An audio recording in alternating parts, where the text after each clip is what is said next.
শুভেচ্ছা স্বাগতম নতুন একটা ভিডিওতে। আমি জাহিদ হাসান। কি অবস্থা সবার? আমি কিন্তু বলছিলাম নিউজিল্যান্ড জিতে যাবে, নিউজিল্যান্ড কিন্তু জিতছে। অবদান অস্বীকার করা যাবে না ভাইয়া, পৃথিবীটা কিন্তু গোল। তো যাই হোক, আমি যা বলছিলাম তাই হয়েছে।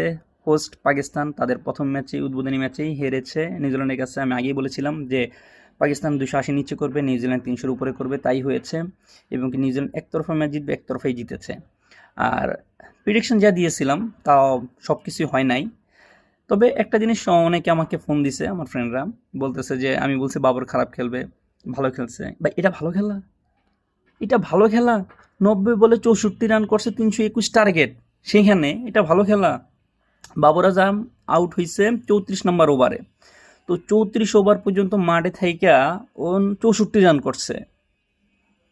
যদি রোহিত শর্মা, ইন্ডিয়ার ওপেনার রোহিত শর্মা যদি 34 ওভার পর্যন্ত থাকতে পারে এই নিউজিল্যান্ডের সাথেই, 34 ওভারে ভারতের রান থাকবে 260, যেটা পুরো পাকিস্তান টোটাল স্কোর করেছে।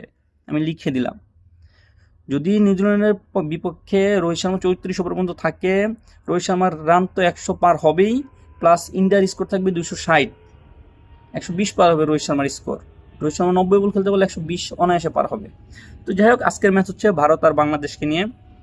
আজকের ম্যাচে খাতা কলম বা প্র্যাকটিক্যাল হিসেবে সব কিছুতেই ভারত এগিয়ে, ভারত জিতবে, এটা নিয়ে আসলে কোনো ডাউটের কোনো কথা নাই। বাট মন থেকে চাই আমাদের বাংলাদেশ টিম জিতুক।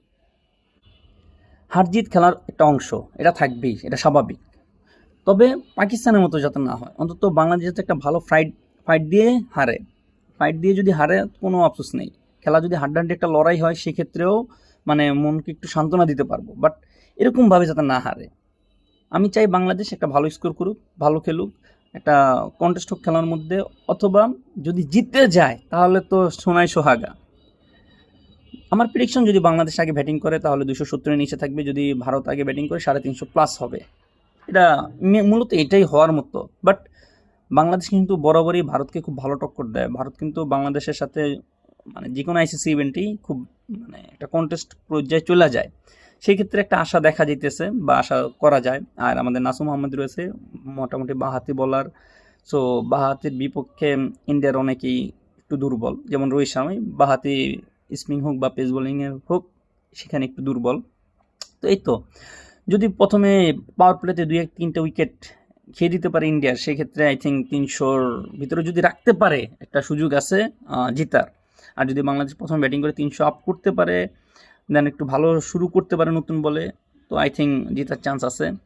তো মোটামুটি নর্মাল হিসেবে ভারত আজকের ম্যাচ জিতবে। আর প্রেডিকশন দিতেছি না কে ভালো খেলবে, কে খারাপ খেলবে, কে ভালো বল করবে, কে খারাপ বল করবে, কারণ গতকালকে ম্যাচে দেখছেন আমি উইলিয়ামসনকে